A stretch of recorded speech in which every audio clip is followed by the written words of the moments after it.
Hello and welcome to another episode of Recharge Wrestling. I'm Crust and I'm here with Fisher. Hi. We're, as always, here to plug you into the world of professional wrestling. Tonight, we're going to be discussing SmackDown, Raw, NXT, and AEW. It's just the two of us this evening because Sean, Mr. Keeney, is sunning himself up. When he's on his way back now, but yeah, he's been on holiday enjoying himself. We've been stuck here. So this is quite a common occurrence of me and you, the real duo. I don't know what we could call ourselves, like I don't know, fish and chips maybe. If I was called Chips anyway. Yeah, I don't know why you'd be Chips, but crusty chips. No, it doesn't make any sense at all. Anyway, scrap that. Pretend I didn't say it. Let's crack on and start with SmackDown. What did you think of this week? Yeah, it was all right. I was just honestly, there's been so much happened with Rampage and Battle of the Belts as well, all in that sort of short period that SmackDown's kind of been forgotten about for me. But I think the main thing to talk about from SmackDown is probably the RK Bro turning up on the show. Yeah. Bit of comedy at the start from Orton and Riddle, and then they called out the Usos, and I really like the Usos promo here. Actually, this was fire. Actually, I really enjoyed this. Yeah, and then obviously the challenge was made by the Usos to RK Bro to unify the tag titles. Usos got a little sneak attack on Riddle, didn't we? Yeah, and the Usos got a little sneak attack on Riddle before they left. We kind of knew it was coming, but and then that led to the main event later on as well, which was Riddle versus Jimmy Uso. Yeah, that was a good match actually. I loved the finish. That RKO that Riddle hit was mad. That was a great finish. Yeah, it was really good. Sort of, I didn't expect it at all. Sort of like pushed him in the air, and then because he was the one falling. Down. Normally, it's the other person on the way down. Yeah, or to hit a crazy, like the one with Seth doing the stomp. And that was what I was thinking. I was about to say it was like the Seth one. I was like, no, it wasn't. It was like the reverse of that. It was the reverse of that. Yeah, it was really it was cool. Weird. It was I very like the way inventive. they're thinking of these clever ways to hit RKOs. I think they need to. Running out of it's weird how he never seems to have done this really. I mean, you got one at like big main events, but that was it, wasn't it? Like that Seth one's so memorable because it was so amazing. Definitely. I did enjoy this. Yeah, I thought this is all pretty good.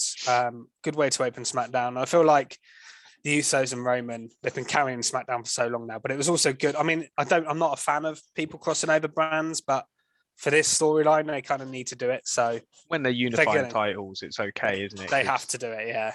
Yeah. But yeah, I thought this was a pretty good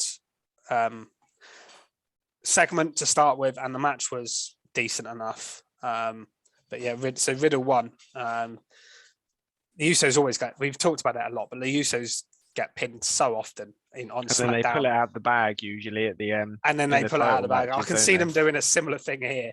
Not necessarily a prediction yet, but I could see them going. This is a really tough one. They could do this. They could give these belts to either team. Depends how far and how much longevity they want Roman and the Bloodline to go. I think they're going all in. I just feel like they are. You think they're going to give them all? It makes the fall better, doesn't it? If they have everything. I saw a funny picture the other day. Someone posted on Twitter, and someone was saying about Solo Sikoa being ready to join the Bloodline, and they had a picture, and it was Roman with both titles, the Usos with both tag titles, Solo Sikoa with the Intercontinental and United States title, and I think they had Naomi with both women's titles and Paul Heyman with the 24/7. I was like, can you imagine? That'd be amazing. That'd be absolutely crazy. Might be a little bit too much. A bit too much draped in gold. Yeah. Remember how good Omega looked with all those belts. That's insane. The thing is, though, there were still other titles for them because they were outside the company titles. There were still other titles for people in the company to fight for. The problem with this is Roman's got both the main titles. If the Usos have both of those titles, it kind of leaves not much room to play with in terms of titles to go for. And that's the only problem with it. Whereas obviously the Omega situation, he was winning it from other companies. So you still had the TNT title and the tag titles and everything. I suppose the only good thing about it is you've guaranteed to have your best singles men's competitor, your best tag team in it. There's no sort of decision. You're going to have them, and whether they make them have 2 matches and things like that is interesting as well. Yeah, double duty, especially if Roman starts doing double duty, that would be interesting. I would be all here for that. It'd be great, but the only problem is he'd have to cut his matches down somewhat, wouldn't he? Because you can't have like 2 half-an hours, 2 40-minute matches. No, maybe I'd do one long one and one shorter. Yeah, one where he smashed them. I don't think he'd do that very often anyway. Yeah, so that was all good. And talking about other people appearing from Raw, we had Rhea Ripley appear on the show to face Naomi in a match. Obviously, that led to the tag team title match that was on Raw, which we'll talk about in a bit. But Rhea hit her trademark pin here, where she does her weird cover. Yeah. But after hitting the Riptide, I really enjoyed this match. Yeah. I thought Naomi was looking like she was going to kick out of absolutely everything. But Rhea was just overpowering it, which was really cool and clever, and it sort of felt quite real. Naomi's wrestling style is so sort of athletic. I love the fact that she's actually breaking out of sort of submissions, power moves, but then Rhea is just an all-out beast, isn't she? Manages to power through and beat Naomi. So I thought this was an actual really good pairing. I really enjoyed this match, and I think this whole little feud, I think it's over now, but these 4 people have had really good chemistry in the ring, good combinations, good double team moves from both sets of teams. I wish they'd maybe saved the title match for the pay-per-view and given them like a 20-minute match. I think they could have had a real good match on stuff. So I think the whole little mini feud has actually been pretty good. It's certainly elevated the women's tag titles a bit, like from where we were to now. Well, the 4 people involved. They've been on TV, and it's been 4 people involved that WWE actually care about. So and they can really wrestle as well, can't they? Yeah, and they're all good. So any of really those helps. matchups I enjoy. It's you could put either 4 of those in any combination, and it's going to be a good match, isn't it? Whereas if Rhea was still with Nikki ASH, it just wasn't doing it for me. But swapping her out for Liv seemed to work, and they've broken them up quite quickly. Yeah, I think that's due to other plans. On Raw? It was on Raw. We'll get to that when they. I get mixed up. Thing is, though, they cross people over so often now that I have no idea who's where, and I didn't even realise that Rhea wasn't supposed to be there. So I just thought that was normal. But yeah, really enjoyed that. Yes. So the next thing we got on the show was a promo from Happy Corbin, talking about dropping the dead weight with Madcap Moss, blaming him for the defeat to Drew McIntyre at WrestleMania. And then for some reason, and this is a weird introduction, we've got Drew Gulak interviewing Madcap Moss. And Drew Gulak throughout the show was acting as an interviewer. We'll get to what your thoughts were on that in a bit. But just to the Moss thing itself. So then Madcap Moss had a match after that with Humberto. And I thought he's looked decent when he's been in the ring. And I'm kind of glad now that they've separated these two. And they can let them just wrestle, rather than doing the silly jokes and all that kind of stuff. It wasn't a long match or particularly that interesting, but it's just good that Moss got like a good clean win under his belt before they're obviously going to do Moss versus Corbin. But like they're building Moss a couple of wins up first, maybe. I think that's a smart idea. And he hit his finisher as well, didn't he? Which is named the Punchline. Is quite it's quite cool. I guess. Good to see Humberto in the ring as well, even though he's taken the loss in a singles match. Not quite showing off what he can do compared to when he used to be in NXT, but still nice to see him on the screen. But yeah, as you say, good to see him split up with Corbin. I hope they still use Corbin and get him into a different feud, because I think he's very talented. I do think Corbin will probably end up winning. I don't know why, but I think he'll beat Moss, and then I don't know where either guy's going to go after that, but they'll keep Corbin on TV. They always do. I don't know about Moss. I don't know. I think he needs a win because he's been looking quite weak. Although he didn't lose, he didn't actually have any matches. No, because they kept saying he's undefeated, but he only wrestled a couple of times. Yeah, it was literally like 3 or 4 matches. It wasn't like he went on a 20 match undefeated streak. It was literally it was a few months, but he barely wrestled. So yeah, I think that's a fair point. You mentioned Gulak. Yes. So I like this. So he came out and he had an interview with Charlotte, didn't he? Yes, after this, after the Moss one. Yeah, which I thought was a bit weird, but then actually he's quite good at promos, isn't he? He always was good at promos, like you had him with his He's a good talker. Yeah. Definitely very, very charismatic. So maybe he's thinking, well, you know what? I can't get myself on in the ring. I'm just running around after a 24/7 title. I can't even win. Let's see if I can get myself on TV for something else.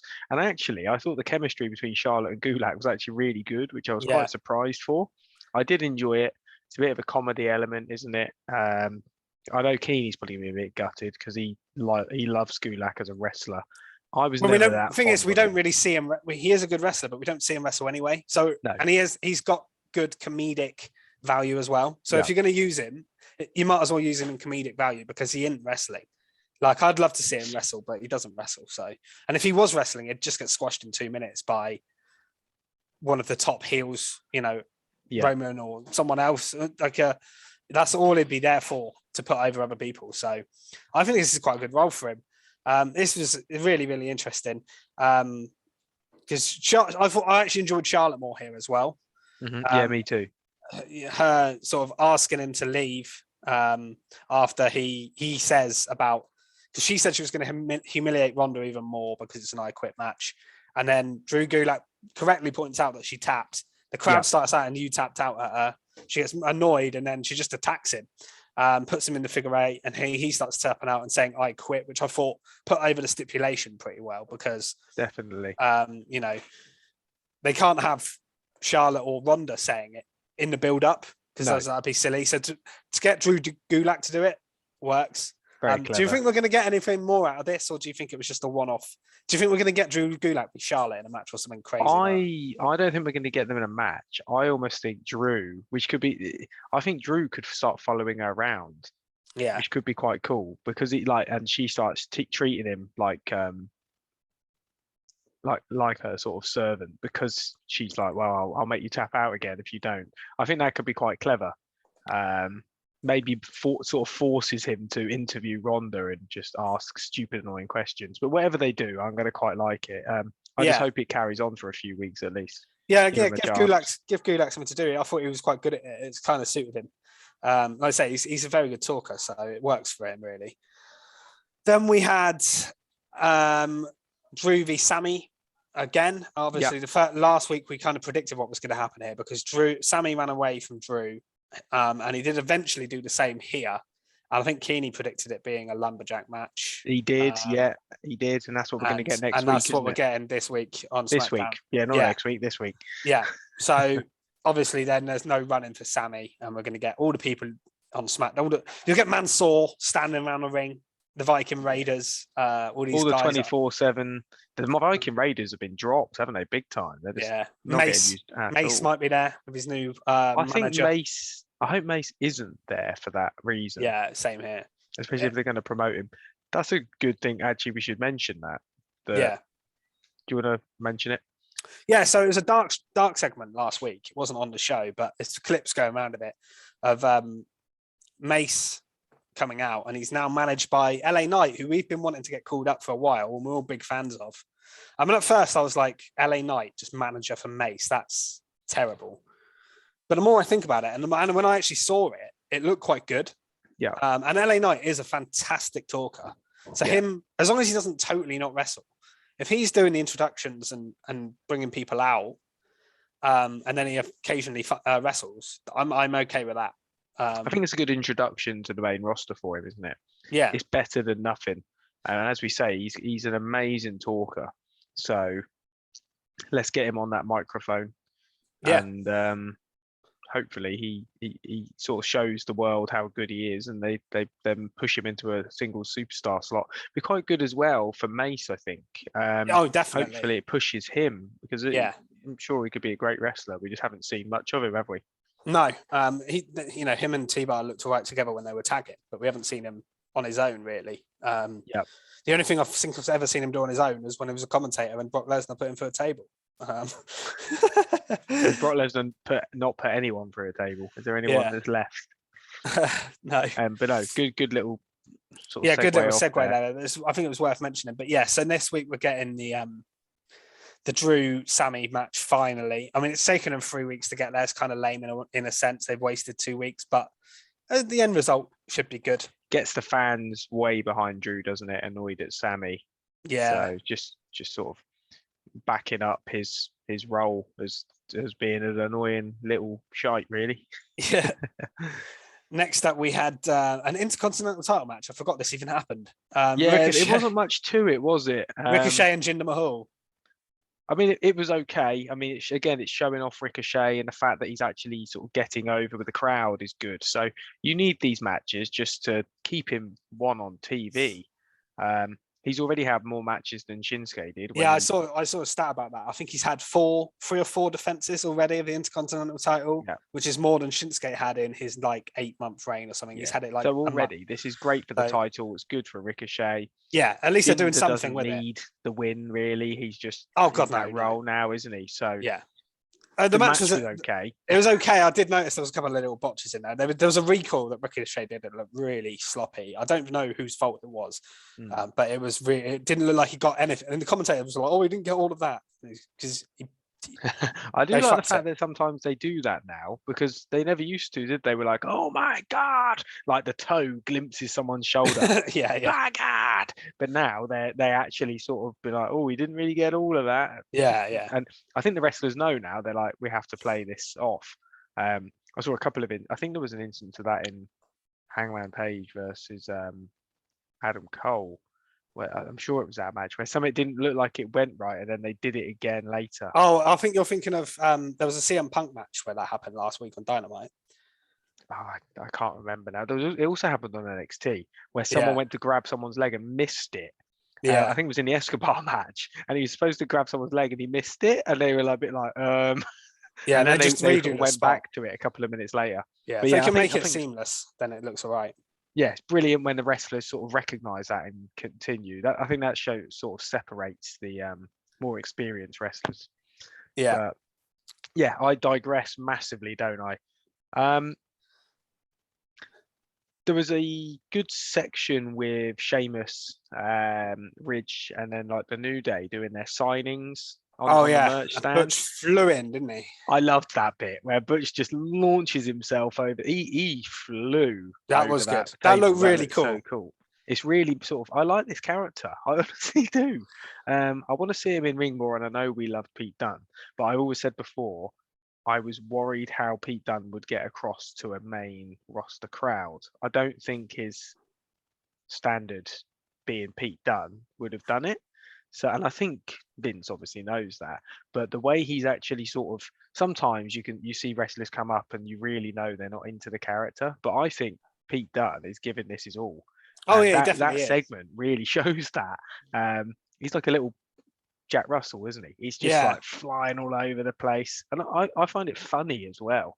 But I guess you're not as keen, judging by your face. I liked that cool spot. I just think the whole him escaping and them having to kind of find him, and they've been playing it up on Twitter. He keeps going missing. They have him trying to find him. It's entertaining enough, I suppose, but it's a bit silly. But it's definitely silly. But I think again, just like LA Knight, it's getting him on the roster. It's getting him seen. I like the fact he's with Sheamus, particularly. I mean, and Ridge, but particularly with Sheamus, I think that's a good pairing, because Sheamus is one of the most consistent, reliable people on the roster you can possibly be with. Sure. So I think that's good. I know they've only done it because it's all the British and Irish guys firm in the faction. I know, but it seems to work, doesn't it? But in this case, I think they're quite well suited. I'm not a massive fan of Ridge, but Sheamus is great. It's a shame. I don't think they've quite used him as well as I'd have liked. I think I really liked him when he came onto the NXT UK scene. Yeah, I thought he was brilliant. So, I mean, we're going back a little bit now. I'm just not sure he was main roster. He went through NXT very quick, and I just feel like he maybe wasn't quite as ready as for main roster. But don't know. Maybe I'm just thinking of the Big E injury, which it wasn't really his fault. To be fair, it's a silly spot. Shame, isn't it? Because you always remember that. It's just one. It's just one incident. I mean, if you look back through everybody's, exactly, somebody is injured. Somebody at some point. And the fact that they're keeping him on TV and they had him in a match the next week, it's like they know it's not his fault. Yeah, they must review the footage. It wasn't a wise spot. So I don't know who suggested the spot. It probably wasn't either of the wrestlers. It was probably somebody else. So yeah, who knows? Yeah. Anyway, let's move on to. So we got another promo from Lacey Evans. It was okay. I preferred the first one. I didn't really want another. I'm a bit worried we're going to get week after week. I feel like we're going to get 3 or 4. I want us to just get in the ring now. Yeah, I'd rather it move forward more quickly. Yeah. The first promo was great. The second one, I was a bit okay. What was interesting is afterwards, it did show Natalya and Shayna Baszler like slagging her off. So maybe they're going to move it into a feud with, maybe they'll have her face Shayna Baszler as her first match back. That'd be good if we actually have that, but then she's going to lose. Who? Shayna Baszler. Oh yeah, I know. Oh, I know. I'm just used to that now. When you think back to when Bianca Belair couldn't beat Shayna Baszler, as much as I thought that was an absolute pile of crap, it's insane when you think how things have changed. Yeah, definitely. And what was interesting, so it cut to Natalya and Baszler. They were saying off Lacey and some other people as well. And Raquel was there. They were talking about Raquel. Oh, and yes, Raquel was there.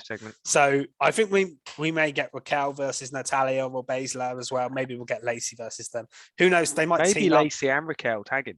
I was going to say maybe you might get a tag team match where that'd be a good tag team because Lacey Evans is also sort of a powerhouse, isn't she? Yeah, it might work. And they need more tag teams. So why not? Yeah. Why not? And who better for them to face than Naomi and Sasha Banks? Really experienced, really awesome. Yeah, I could enjoy that. And I think that was it from SmackDown. And it was I didn't know anything else. I think we've pretty much gone through most segments. So it was quite an interesting SmackDown. Nothing absolutely insane, but it was nothing. Still good. There was no skid mark or top mark there.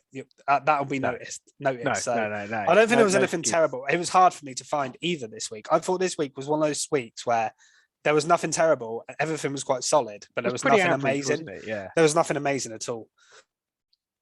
There was one thing that I did really enjoy from this week, though. This isn't my top mark, but just something that stood out. So we saw Ezekiel on our screens. This might be my top mark. It's nearly this one line. If I'm thinking what you're thinking, when Ezekiel said, "Who wants to hear Zeke speak?" I was like, "You clever man." That was amazing. I was like, and then Kevin Owens was like, "You know what you're doing." He used to say something very similar to that. So this segment was gold. This segment was gold.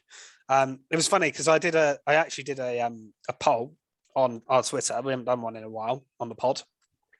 But I thought after Raw, I'd see which segment from Raw segment or match was people's favourite thing from Raw this week.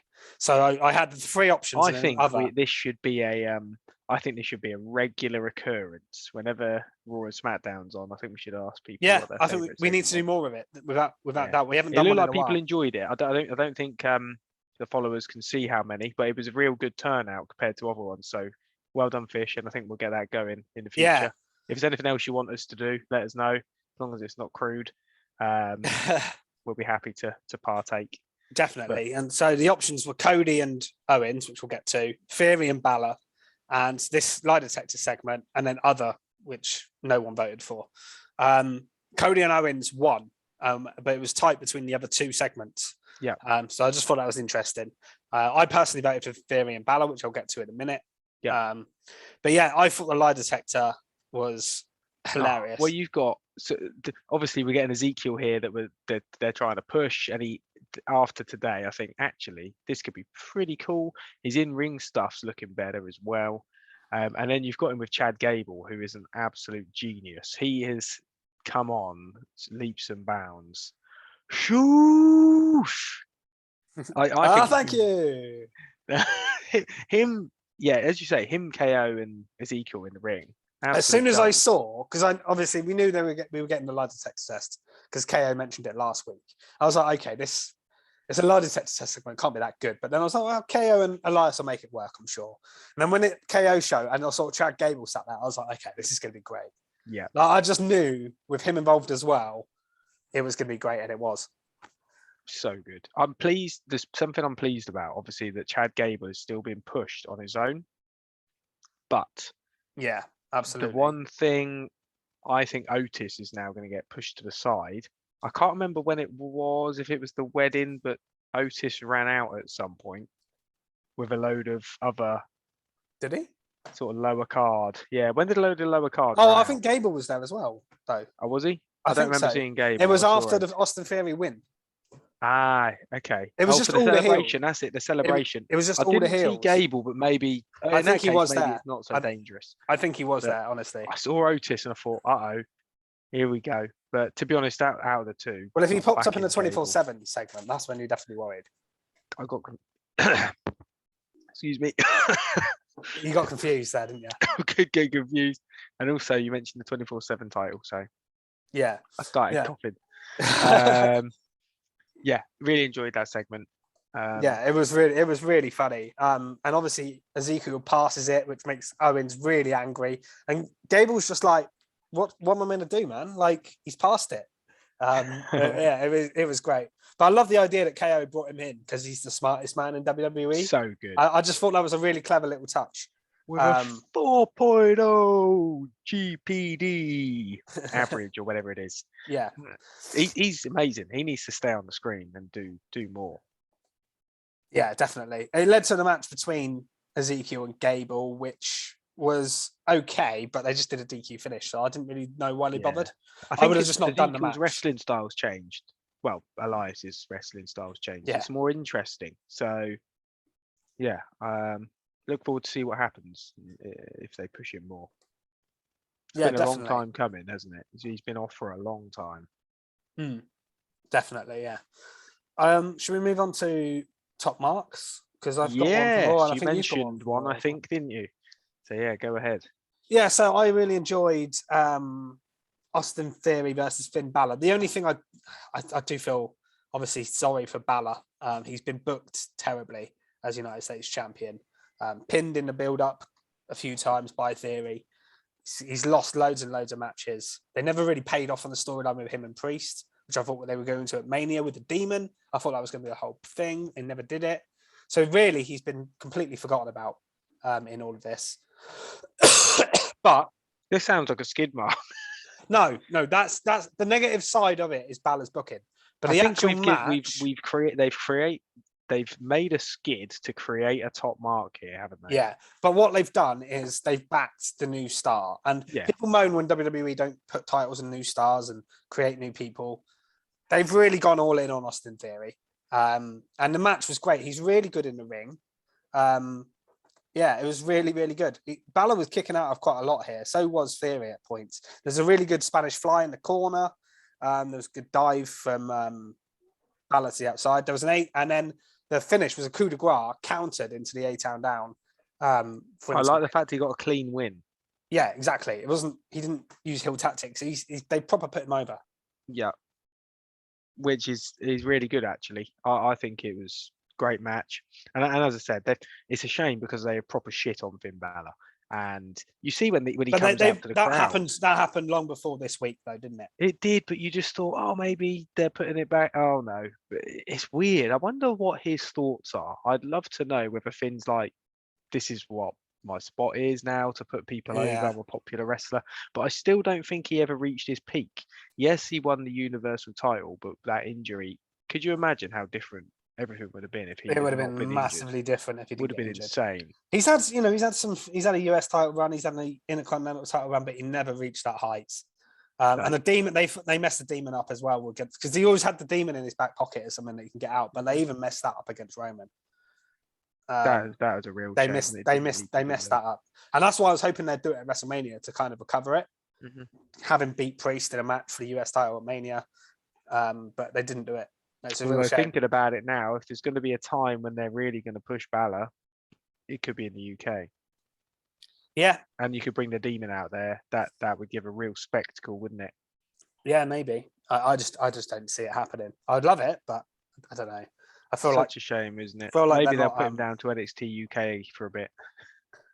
Yeah, well, apparently he did ask to work in there at one point, and it kind of didn't happen. I mean, it'd help people a lot. I think it'd be really good for the brand as well. I think the thing is he's probably on a superstar on quite a lot of money. Oh, they'd probably have to adjust that. Waste him working in a show that hardly anybody watches. If they're doing a big pay-per-view, then fair enough. But NXT UK hasn't been doing that, have they, for a long time? They haven't done a pay-per-view. I think it'll come now. We've got the audience back. Yeah, hopefully. Now we've got a crowd. I don't think they should do it. They should definitely do like Balor versus Dragunov or something. That would be a banger. It'd be interesting to actually have one the weekend of the UK show, because then you could easily bring some big names in because they're there. Yeah, definitely. I think that'd be really clever, actually. That would be really good. Yeah. So yeah.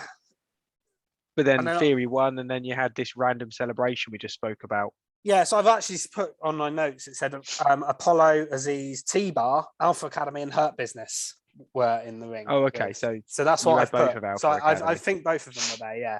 But for some reason, I don't really know why. And then Vince come out, didn't he, at the end as well? Which I thought that was a good touch to show that obviously he's Vince's I like the fact he's been involved with this story and he's stuck with it, because it started with that weird egg, didn't it? It did. Had a very strange start. Yeah, very strange. I was like, "What is this?" And they put him over. So, I think it's been, they've created someone. He's not like they've not created a star as in like a main eventer yet, but I feel like they're pushing him. They need to start this way, don't they, and build him up. But you don't want to do too much too soon. No, well, I think they put him up too early, didn't they? So they took him back down. So they obviously think a lot of him. He's still very young, and then come back up is mad. Yeah. So and have like a one-on-one match at Mania, then win a title. Yeah. It's quite a lot. Be involved with Vince. Like not anybody just gets involved with Vince. So yeah, they definitely, and that's my top mark side of it is the match was great, delivered, really enjoyable TV match, and the fact that they are pushing a new star. Yeah. It's something. And I believe yours is off the back of that as well, is it? I think we had the wedding in between. Oh yeah, we did. And that's not my top mark. No, I was going to say that was nearly my skid mark, to be honest. But I didn't enjoy the main bit of it. It was a little bit boring, and it was almost like they didn't really know what they were saying. So sometimes I was like, it's as if they're just. It felt a little bit like drama. The crowd hijacked it a bit, didn't they? The crowd hijacked it. Yeah. They were chanting. I couldn't hear what they were chanting. R-Truth was playing off of that. R-Truth was. I thought he did a good job of bringing it back to what it needed to be. But I enjoyed the end of it, though. I did enjoy it when everyone's like rolling each other up in the wedding dresses and things like that. I just thought that bit was kind of predictable. It was okay, but of all the roll-ups that they do, this was probably my most fun one. The rest of it, though, could have taken it or left it, to be honest. Yeah, it was too long. They've said too long bringing them all out, walking down aisles. The speeches. The crowd went mental when it was Tamina and Dana Brooke. I did notice that. Yeah, that did make me laugh. That bit made me, there was a couple of bits that were good, but yeah, it was just too long. I kind of like the fact that even though I didn't like listening to it because it was too long, Dana and Reggie did long speeches, and then Tamina and Tozawa were just like, what they said, which I thought was cool. That was like, I was thinking, please don't have them do like Tozawa do a 5-minute speech, please. I'd have loved it if he just started doing his old. Was it whatever he used to do on his entrance? I used to love chanting that with him. I thought he was brilliant. What have they done to poor old Tozawa? I know, but he's still there, I suppose. So that is something. Fair play. That is something. All the releases we've had. So there wasn't too much more really to say about that, was there? No. The only other thing to say about it was Sasha and Naomi were there, which was I thought a nice touch because of they look like they were history. just messing about. And yeah, I mean, some people criticised it because you've got Sasha Banks in like a 24/7 segment. I didn't see it like that. No, I saw it as they were there because they're Tamina's friends. Nikki ASH was there. She was there because it was a 24/7 segment. Like she was there in and she was dressed in a superhero gear. Yeah. Which kind of made me laugh a little bit, but it's also oh god. But I'm just not a fan, I'm afraid. Yeah, Sasha and Naomi were there to bring Naomi down, to bring Tamina down to the ring, which I thought was a nice touch. And to be honest, they all like from the pictures afterwards, they all like wanted it. They all enjoyed it. And I've heard from another podcast I listened to that Naomi, even as far back as just before Mania, was excited to be in that segment. So Naomi and Sasha obviously planned to have. I think they're just having fun at the moment. Like they got titles, but I feel like they're not taking. It's not a main event. It's not a main event scene, is it? Where they have to really be serious. No, I feel like they're just embracing just enjoying wrestling, aren't they? Which is good. Which is fine sometimes. Not everything has to be super serious. But yeah, this segment it was too long, and a bit. I'm not a fan of wrestling weddings as a whole. No. But it wasn't as bad as I thought. Not since Triple H married Stephanie in Vegas. So something that was a bit more serious. We had Seth obviously saying to Cody earlier in the evening that it wasn't fair at WrestleMania because he didn't know he was coming, and he wants Cody to have a match, not knowing who's coming. Yeah, I thought that was a good idea. Weirdly, I didn't think KO. I don't know why. I thought, who's it going to be? And then he brought out KO. Because they left it as a mystery. Yeah. You kind of thought maybe they're bringing in someone new here or someone returning or something. But yeah, really, in kayfabe sense, it's obvious it's the getting to KO. When he came out, he was like, of course, which is awesome. And this is my top mark, just because, one, it's a bit of fun that Seth picked this and picked KO, and he's like, yeah, go get him. But the match was an absolute banger, in my opinion. Yeah, the only thing was the finish was a bit flat. Yeah, that's the only thing that I weren't too sure about. But I think it really plays into Kevin Owens' character. And also, sometimes you see these sort of matches and you're like, why are they busting their ass off for not their advantage? He was doing it for Seth. Yeah. And then Kevin Owens just walked off, which gave him the count out. But I thought this match was great. You had Kevin Owens putting Cody through everything. He literally was hitting him with absolutely everything, but then there was loads of counters going on. There's one thing that I've noticed with Cody so far: he is wrestling. He's having proper matches. When he's in that ring, he's really impressive. They're not sort of like 2-minute matches with a crossroads. No. We didn't even see a crossroads here. No, he went for one. He countered it, didn't he? KO countered it into a DDT. There was some brilliant counters, like the pop-up powerbomb got countered.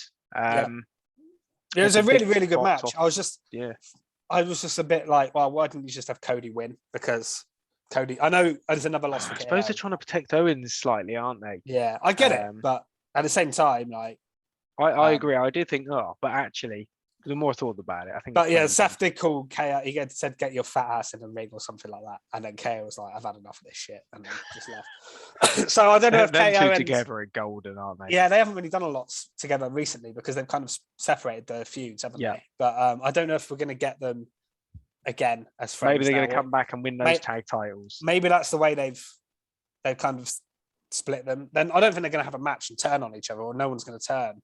But I just think they're going to. That's their way of kind of splitting them quietly, I reckon. Just KO getting pissed and walked off. But yeah, really good match, good top mark in that sense. And I don't know what it is. It's just I'm just loving Cody being there. Still feels like surreal to me. Oh, it's so cool. He gets the massive entrance with the pyro. The crowd are so into it as well. And I think that just makes everything 10 times better. If he was coming out and he was getting no reaction, I don't think I'd care as much. We were worried about that, but wow, was I wrong? He's getting some serious. I thought he'd get some reaction, but I didn't think he'd get as much as he's getting. Oh, I didn't think we'd be into it as much as we are. No. It's fun, isn't it? It's great to have. And I can't wait for enthusiasm. The second match of the Backlash. I think it's going to be great. Oh, it's going to be insane, isn't it? It's going to be insane. To top the first one is going to be tough, but it's going to be amazing. I can't wait for that. I don't have anything else on Raw to say. There's a couple of other things. So he's got a couple in his little notes. Well, there's women's stuff mainly. There was obviously the women's tag team title match, which we talked about the build up to that. But that is a decent tag team title match. But the thing to talk about really was Rhea's turn at the end. Oh, of course, yeah. It's because we spoke about it a minute ago. I forgot all about it. Yeah, so Rhea obviously Rhea actually took the pin, which surprised me. But the way they turned her is Liv was outside the ring and Sasha pinned her after a decent little match. And then Rhea blamed Liv for not being there. Liv goes to walk off, and then Rhea properly turns on her, which now obviously is split at that tag team. It's another women's tag team split already. But I do think that there's bigger plans with Rhea. Yeah. Mainly, I think we're going to see her join the. I think we're going to see her. Yeah, I definitely think that prediction's correct. It's going to be really interesting. She did a promo after the thing, and there was just a little subtle hint with a purple light in the background, which Edge and Priest also. I can see a belt being put on I think it might be a little way down the line, but I can see some gold coming to that faction.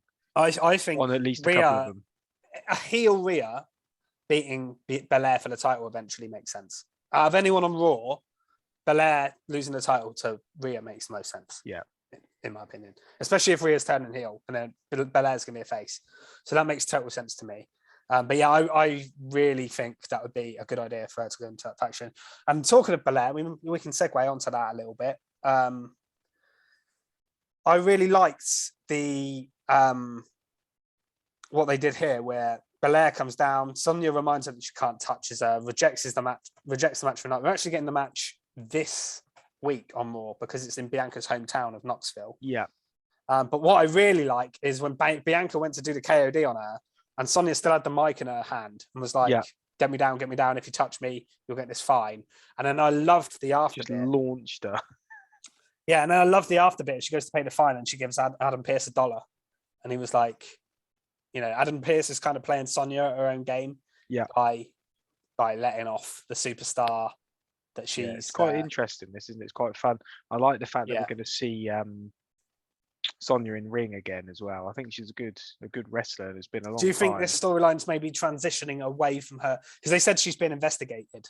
Pierce said, your conduct's being investigated. I think it's been coming on for a while, hasn't it? Transitioning her back out of being a management position back into a wrestler. I think it'd be a good idea. I think maybe behind the scenes she's been training more. If she had any injuries, I think she does a really good job as an authority figure, but she's also good in the ring. And we've had this storyline a couple of times now as well. Obviously, we had it with Ronda. Now we've got with Belair. So I think you've almost exhausted it. Yeah, and it's not Naomi for ages. So that went on forever. I think we've exhausted that now. But really, the abuse on live TV should be moved sort of back to the ring, which I think would be quite cool. I just hope they use her properly and she doesn't get squashed all the time. Yeah, absolutely. Because she's lost every other feud and she's going to lose this one, isn't she? So, yep. Only a couple of other little things. So Veer had a match against the Jobber that he hospitalized again. He did the same to Dom last week. So he's had an impressive start in terms of they're booking him strongly at least. He beat up a Jobber. It's not like he beat someone of note, but it's the classic sort of big guy entrance, isn't it? I remember they did it with Strowman. Did it a little bit of Omos, but let's see where this goes. I'm not too sure at the moment, but no, I like him, but I just don't see him carrying on. But you never know. No, you never know. I don't have faith in them to book him well over a long period of time. So in the end, the other thing was really the Edge. There was a match between Escobar and Street Profits, which was pointless. But there was the Edge Priest promo, which then led to them beating up AJ Styles. I didn't like the light going out and then beating him up. It is a 2-on-1 beatdown. Why they do it again with AEW? Or criticize it, so I'm going to criticize it with WWE. The lights going out thing in a locker room didn't need to be done. But Edge and Priest's promo before I actually liked because they gave good reasoning about why they were fed up. Because Edge said Damian Priest, this man was in a match, with Bad Bunny last year, and everyone was talking about Bad Bunny when Damian Priest did all the work, and I was like, that's probably fair enough. And he was like, he wasn't even booked on the WrestleMania card this year, and then so I thought that was a really good reason for Priest to actually turn heel, real deep as well.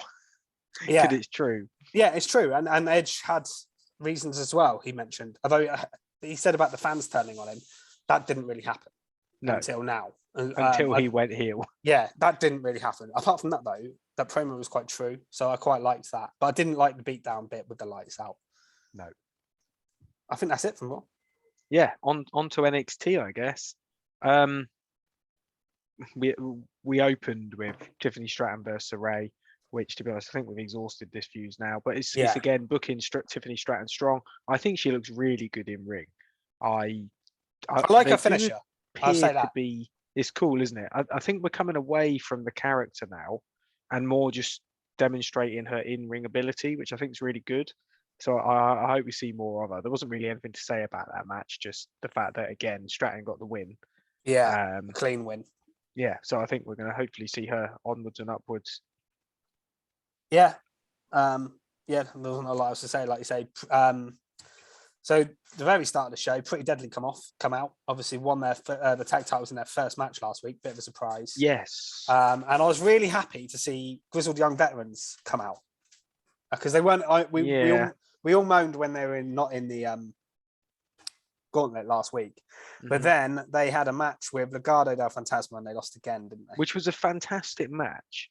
It was good. Legado del Fantasma were flying Oh everywhere. yeah, I've not seen them this crazy. I was really enjoying them. Yeah, I honestly had to noted double that take they at first. I was like, this is almost like MSK's wrestling style. They were flying around the ring. They are all of Legado are really good in the ring. I really think they could all go up to main roster. They could easily, yeah. As a full group, though. Yeah, with Electro and everything. Yeah, I think it would be great. They messed it up with Hit Row. Hit Row. Is that what you're talking about? But I think they wasn't too sure because they weren't sure how much they could all wrestle. Whereas we know all 4 members can wrestle. Yeah, I think Hit Row was carried by one person. That was the problem. Yeah, Swerve. definitely. Swerve's fantastic. The rest were not that good. No. Apart from they were good promos and they were good on the mic, but I don't know if they could deliver it in the ring as well as not on Swerve's extent anyway. No, definitely not. But it was just a shame that Grizzled Young Veterans got kind of squashed here. Yeah, we know they can have a phenomenal match, but they didn't really put up any offense at all. No, what I did find interesting, I don't know if you saw this online afterwards. So they did a promo on WWE.com or something. It wasn't on TV, but they basically said you won't see Grizzled Young Veterans on NXT again. And that James Drake put a picture of his locker room like emptying. Oh, no, I didn't know that. I don't know if they're getting called up. They might come back with new net because there's a lot of name changes in NXT at the moment. Look, one of Legado, Raul Mendoza's names changed to Cruz del Toro or something like that. He called him. I know that could be ready for a call. So it might be they might just change their names and come back with a new change, but it wouldn't surprise me. Or they could even go back to NXT UK. I don't think that they will do that, but something's happening with Grizzled Young Veterans, and I'm pleased because they were going nowhere. That could be cool if they brought them up. I think they're the sort of people that could really get a crowd going. No matter where you put them as a heel, they're going to really wind the crowd up. Yeah, Gibson's fantastic on the mic. Oh, yeah. So to be honest, yeah, they really would suit main roster, I think. And we need more tag teams. I saw some suggestion, a weird suggestion. They could end up in Edge's faction, but I think that would be a bit random. That'd be really. I think they'll probably keep it as 3. Yeah. I think they might. I think they might do more than 3, but I don't think it'll be them. I just don't who would be good that I've just randomly thought of, who's not really been used very well. Imagine Balor. Yeah, I think I said that a few weeks ago. That if they. Oh well, I think I did. I think maybe I certainly thought it at one point. I don't know. I think they could if they want to turn Balor heel. Balor's not been a heel. He's not been a heel on the main roster. That'd be so good. Make him a heel. In certain circumstances, bring out the demon, and you could really have Edge doing some fantastic promos with that. Exciting. Anyway, we digress again. That's a bit of a diversion. But we had, for what else did we have? So we talked about Pretty Deadly. So that led to the main event as well because they were flirting with India and Persia, and they thought they wanted that. It was a stupid little promo where they thought they wanted a match. So they were like, yeah, you can have a match. And then obviously it was for Duke and Dexter. So we got the main event of Duke and Dexter versus Pretty Deadly, which was just an average tag title match. Duke and this has been my skid mark. I think last week it was. I know Keeney was down on it as well. But yeah, it was. I'm not really enjoying that storyline at all. No. It's a shame, but yeah. So that was that. We had Escobar versus Camilla Hayes. Obviously, as you'd expect, that was good. That was a great match. Apart from the finish was a bit.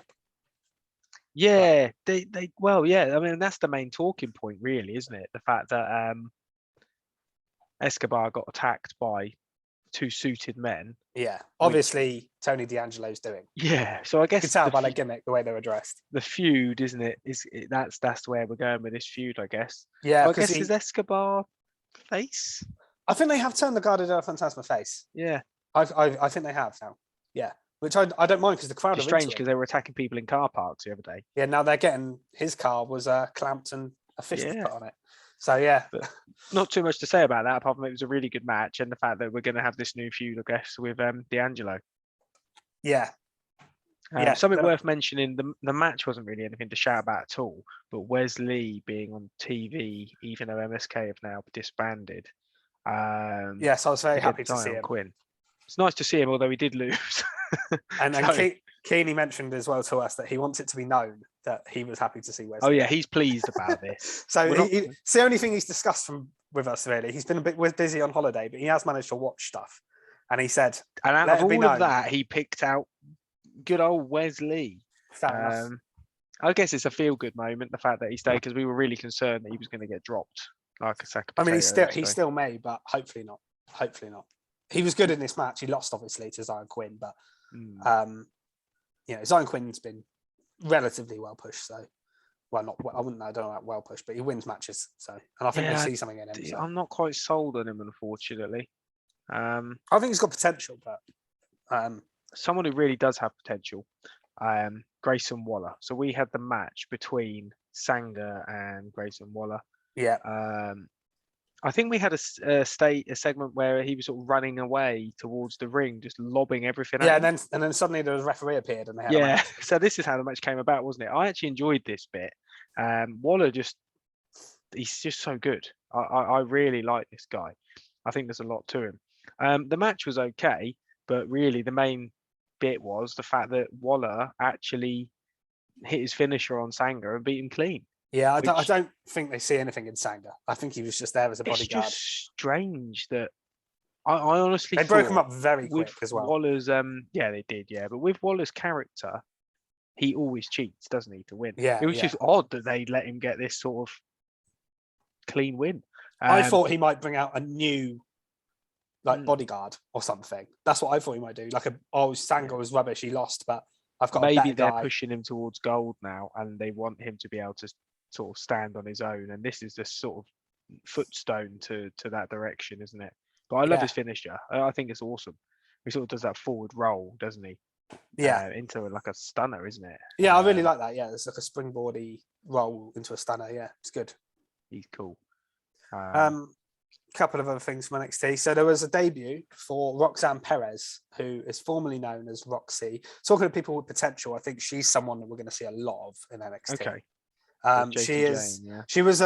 She faced Jacy Jane. She had a promo early on in the night, and it was like, she's going to have her match next week, and then they got challenged, and the fact she's already in matches with people with Toxic Attraction suggests to me that she's going to get pushed. And I'm not surprised, because they signed her quite recently, and a lot was made of it when they did sign her. She's only 20 years old, and she's already a former Ring of Honor Women's Champion. She won the ROH Women's title last year before everyone got released, because ROH went under, obviously been bought by AEW. She could have probably signed for AEW, but I don't know if they're doing anything with the women on there yet with a ROH. So WWE picked her up, and she's already, and I thought she looked good in the match. The finish was, it was not much to it. Wendy Chu doing a distraction, bit of a silly finish, roll up win, but bit of a Cora Jade treatment with the roll up wins. But I think she's someone to look out for, because I think they're going to push her a lot. And like I say, she's only 20, and she's already a Ring of Honor Women's Champion. That's pretty mad, to be honest. I didn't realise that. I didn't know much about her. Interested to see where she goes. I don't have too much more to add to that one. No, I just thought that was interesting. We also had the other women's stuff really with Natalya. So you got Cora Jade video promo. She ripped up the photo of her and Natalya, and then Natalya faced Tatum Paxley in a match. Mm-hmm. Paxley got a lot more in here than I thought she was going to. I thought this was going to be like 2 minutes, but she got more in than I thought she would. But obviously Natalya tapped her out in the end. Yeah, that was cool. And that was a serious sharpshooter she put her in as well. That was a real deep sharpshooter. That looked painful. Just watching. So, are we ready for a skid? Oh, okay. I wasn't expecting that. Yeah. What, off of the back of that? No, well, it's on NXT. It's not related to Natalya. Okay. I thought it was related to that, because Natalya had a bit of a confrontation with someone else, which I thought you'd be more top marking. Oh, yeah, I forgot about that. How did you forget that? I don't know how I forgot that, but yeah, her and Nikita Lyons. Yeah. I like that. And then she said she was going to put her in a sharpshooter, and she said, "Don't worry, I'm flexible." So they're really playing into the crowd here, aren't they? Oh yeah, Wade Barrett's commentary is like, he's like, "Oh, that'll be an internet hit," and like that'll be like they're playing into the fact that they know every time Nikita Lyons is on TV, the comment section on Twitter gets a bit nuts. Let's just say, yeah. So yeah, my skid mark's not to do with that. It's actually to do with the main title scene in NXT. Oh yes, yeah. Which I don't mind when they do sort of spooky-ish storylines and stuff like that. Sometimes I love it. I was a big fan of Bray Wyatt, The Fiend, whatever. But I don't think this is the right direction for the NXT title feud. Yeah. Bron Breakker just walking around backstage being scared of stuff. Joe Gacy like doing old style Bray Wyatt promos and spooky stuff. Yeah, not really working for me. It just feels like a bad version of Bray Wyatt. Joe Gacy delivers it fine. It's not him as a performer, but I'm just not interested in it. In the middle of the card, if he was doing this with Solo Sikoa or someone like that who's not got the title, mid-card feud, fine. But I just don't think this should have been the direction. After Bron Breakker won the title back from Ziggler, I wouldn't have done this as the first type of feud at all. I think it's a bit rubbish. And that's my problem. And the ending was, him coming off that, getting the leap of faith, they called it. I bet that looked awful live. Yeah, it didn't look great. To be honest, it didn't look great on TV, I didn't think. And then those guys in the hoods kind of took him out. I just thought this was a bit crap, to be honest. Yeah. It's just the main time. It's too much. There was like 3 or 4 segments of it throughout the show as well. It wasn't just that. It was, it was a story throughout the show. And if it's a thread throughout the show and it's taken up quite a lot of time and it's not good, then it kind of brings the show down. And that's how I felt a little bit about it. No, I wouldn't say it was a skid mark for me, but I'm not enjoying it as much as the Ziggler stuff and the Ciampa stuff. Yeah, exactly. I mean, the NXT title was... I think it's a bit of a sort of a mid, sort of just passing some time, giving Braun something to do without maybe being in ring as much. He's been wrestling a lot lately, hasn't he? So I know they pushed him off the stage. They've got a special show coming up, haven't they? It's called Spring Breaking or something. Oh yeah, that's so. I'm assuming they're going to do the match there because I don't think they'll do it at a really big show. So I think they're going to do the match there. One match they are doing now as well is the triple threat for the North American title with Carmelo, Cameron Grimes, and Solo Sikoa. Yeah, that'd be awesome. Looking forward to that. That's good. That could be like the main title. Yeah, definitely. Feels like a more important feud to me than this title, and it's the title actually feels like a centerpiece. Whereas the title feels almost irrelevant. It feels like it's about Bron's dad getting kidnapped more than about the title. Yeah, that's all I've got to say about it. So I think we're now on to AEW. Is that right? We are, yeah. So just need to explain here. I've watched AEW Rampage and the first match of Battle of the Belts, and I've not managed to keep up this week. It's been a bit of a busy one. So I'm going to go over Rampage and the first match of Battle of the Belts, and then I'm going to leave Fisher to give you his very own just me talking synopsis. For a few minutes. Just about the legendary Fish. Just me talking. I'll just give my thoughts on Dynamite briefly. I mean, I wish we could go into all of this more, but luckily we do have 2 full shows to talk about with Rampage and Battle of the Belts. You only did 1 match, but I think the first it's the important match. I think that's the big match out of the 3, really. So yeah, I think we're fine. Should we start with the opener of Rampage then? Yeah. So that was the opener, wasn't it? Adam Cole versus. No, that was the closing match. Oh, okay. We'll start with that though. Let's start with the big boy, shall we? Yeah. So I guess I wasn't too sure on what was going to happen here because it's been on. We've seen this a few times now, haven't we? In terms of the actual match, I thought it was absolutely great. Really enjoyed it. Obviously, it was close to being my top mark. Yeah, the actual match itself was pretty damn great, wasn't it? I mean, the finish was incredible. A massive dead eye through tables. I know that got a lot of criticism for. Really? Well, you think that danger or no? Was it the barbed wire crown? It was the barbed wire crown on Good Friday. People got a bit upset about. I didn't even think about that. I didn't think about it. But I can understand why that would annoy people. It upset a lot of religious people. Yeah, I can understand that. I didn't even think about it till you just said it. But I didn't think about it until I saw the outrage online. I don't think it was needed. I think it's bad enough to go through table head first. So yeah, fair enough for that. There were some good bits in this match, wasn't there? Cool spots. It was just your pretty standard AEW Savage match where with weaponry. The only thing I'm not too sure about is why have we had Adam Cole versus Adam Page multiple times with the same result? It's like Adam Cole's gone from having this amazing winning streak to being beaten 3 times now by Adam Page.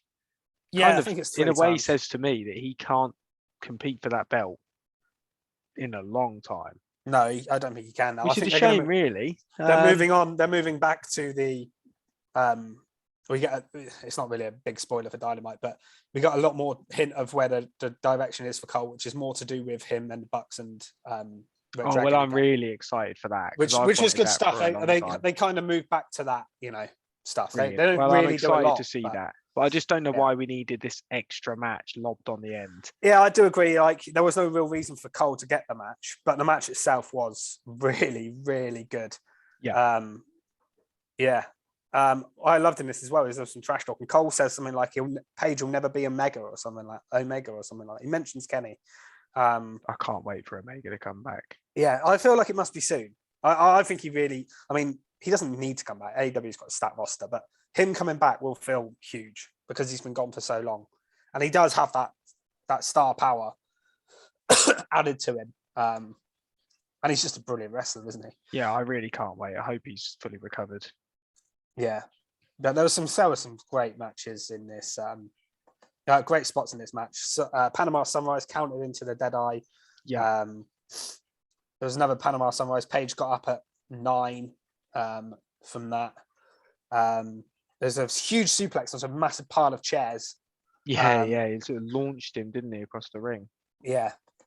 There's low blows and stuff like that in there. It got quite, got dirty at times. Wasn't the cleanest. Obviously, it's a street fight kind of style, so anything can. And I liked Page with his barbed wire sleeve. I thought that was good. Yeah.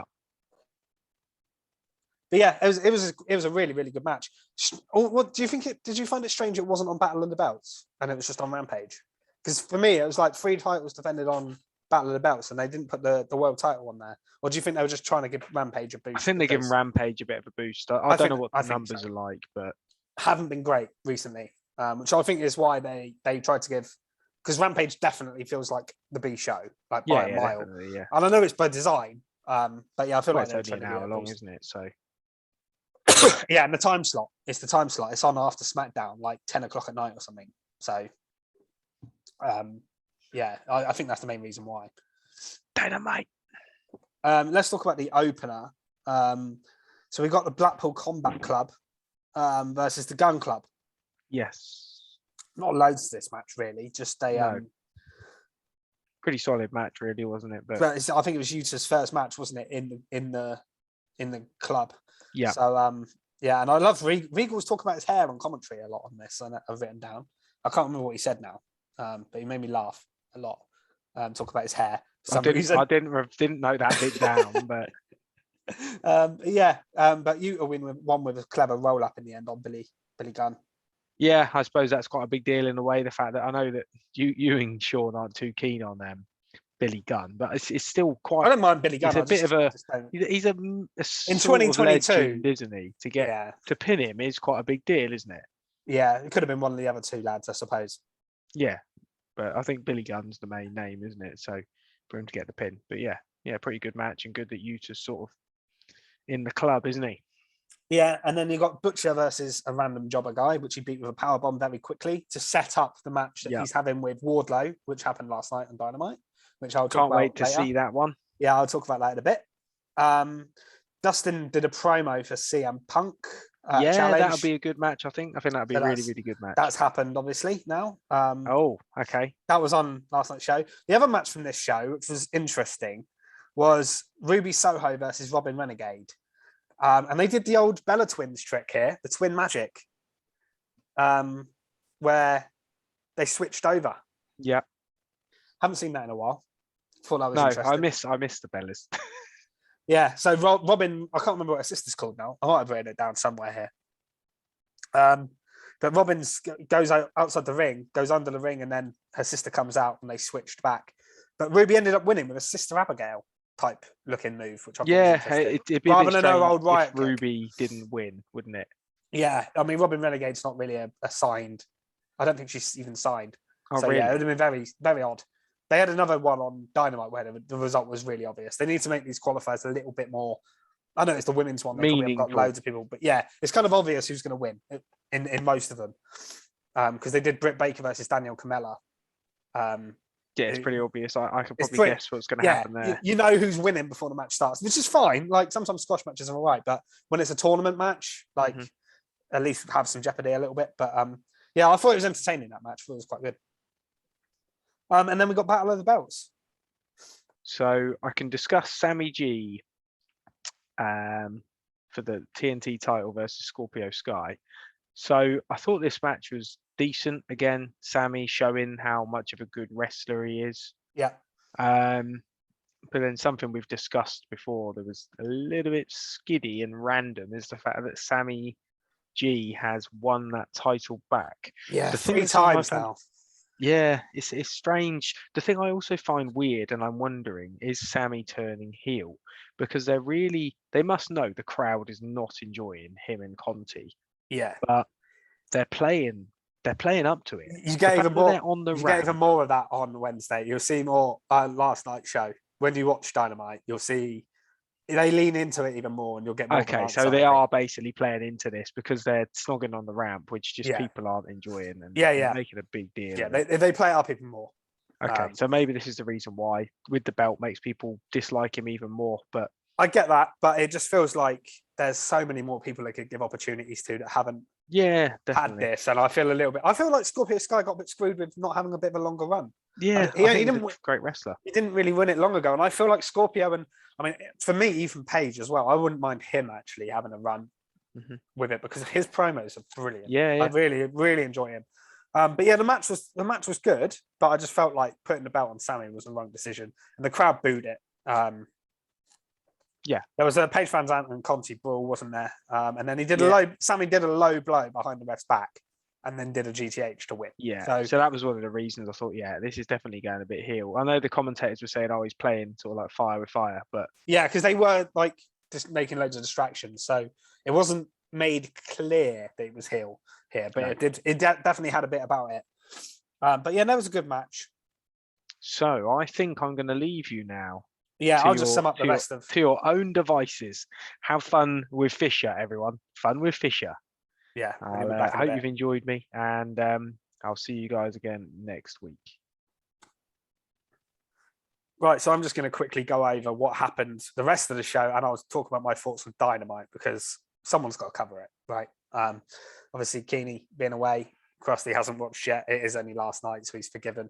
But I will have us covered. So the rest of Battle of the Belts, you've got Dalton Castle versus Jonathan Gresham, Ring of Honor title match. I was very intrigued actually to ask the guys what they thought of this, because it's not two guys we're familiar with. I'm a bit familiar with Jonathan Gresham. I wasn't at all familiar with Dalton Castle myself.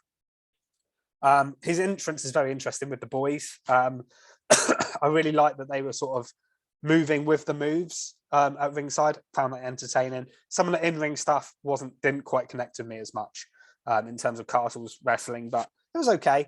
And I really like Gresham from what I've seen of him. So that was good. And obviously then you got Satnam Singh and co come down afterwards. A little bit of a better thing than what they did with him on Dynamite when they debuted him. So that was okay. And then Joe come out with a pipe, and they all left, which is a smart decision. If so, Samoa Joe's coming out of a pipe. And then Nyla Rose versus Thunder Rosa, I thought was probably the best match of the three. Really entertaining match. Rosa hit a stunner in this match, which was cool. Nyla's always decent in the ring. And then there was an awesome Code Red counter that just looked so smooth that Rosa hit. That was great. And then Rosa won with the Hurricane Rana, leading into a pin. So that was Battle of the Belts. I thought it was a decent-ish show.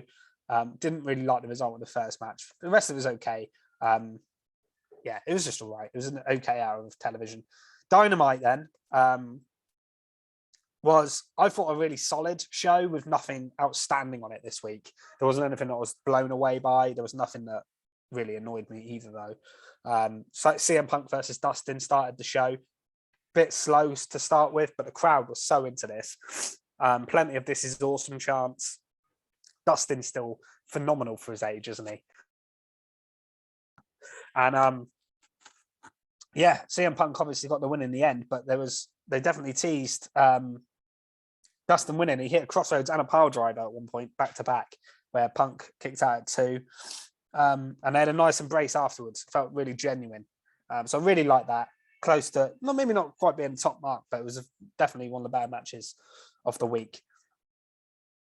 Hangman as well came out afterwards and had a little stare down with Punk. So I think we've been mentioning it for weeks, but I think we're definitely getting Hangman Page versus CM Punk at Double or Nothing, which I think is the next pay-per-view, if I'm right, for the AEW World Title, which is going to be very interesting. And it wouldn't surprise me if CM Punk gets the win, to be honest. Wardlow arrived in handcuffs. That was quite interesting. And then you got Blackpool Combat Club versus Brock Anderson, Dante Martin, Lee Moriarty. Bit of a thrown together team. Bit of a shame to see Dante Martin. He was getting over as a solo babyface before his brother come back, and then he's not even with his brother here. I don't know where his brother is. Bit of a shame to see him in this role. He took the pin in this as well. I did think that, but the match was good. I love watching the Combat Club do their stuff, stomping on heads simultaneously, together. Brilliant stuff. They're just a brilliant faction. So that was really, really enjoyable. And Regal again was great on comms here. Moriarty, I thought, stood out in this match for the other team. The Undisputed Elite did a little promo. This is where I was on about to Krusty a minute ago. So Adam Cole was sort of trying to bring them all together. The Young Bucks don't look amused by it all, really. Kyle O'Reilly's trying to bring them together. And they offer a 10-man open challenge for next week. So they're teaming up. And then we got Tony Khan on the stage for the big announcement. Now, this is obviously definitely worth mentioning. So we're getting a super show between AEW and New Japan Pro Wrestling. Jay White came out here. Adam Cole did the announcement, which was weird. Really big announcement, I feel. This is genuinely worth having an announcement for. It's a pretty cool, pretty big deal. I can't remember the exact date, but it's in the summer, the show. And I'm sure for fans of pro wrestling, and particularly AEW type of hardcore fans who know New Japan very well as well, will love this show. I'm sure it's going to be very good. And leading on from that, we've got Adam Cole versus Tomohiro Ishii on Rampage in an Owen Hart qualifier next on Rampage. Talking of that, actually, not something that happened on this show, but we're getting Dax v Cash, FTR colliding next week in an Owen Hart qualifier on Dynamite. I cannot wait for that. That is good. I did not expect to see that graphic pop up. I was confused when I saw it. I was like, hang on, FTR against each other, but I'm sure they're going to put on a great match. I'm really looking forward to that one. Probably, I bet it's up there with my top marks for next week already. I guarantee it. Then we got Butcher versus Wardlow. MJF watching from the rafters. And Wardlow still cuffed getting to the ring. The match didn't last very long. Wardlow hit 4 power bombs and pinned Butcher. Didn't make Butcher look great, but I don't think the objective is to get Wardlow over, and they've been doing that fantastically well. We got Kyle O'Reilly versus Jungle Boy. They had a really good match, with Kyle O'Reilly winning.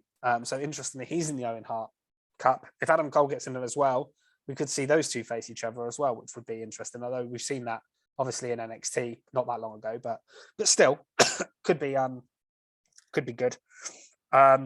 MJF pays Jake Roberts some money, so he wants, obviously after Butcher losing, he wants another obstacle for Wardlow to get through, and Lance Archer, who hasn't been on TV much recently, looks like it's going to be him.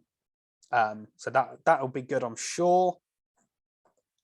And then we got Hook on Dynamite, making his first appearance on Dynamite. All his matches have been on Rampage.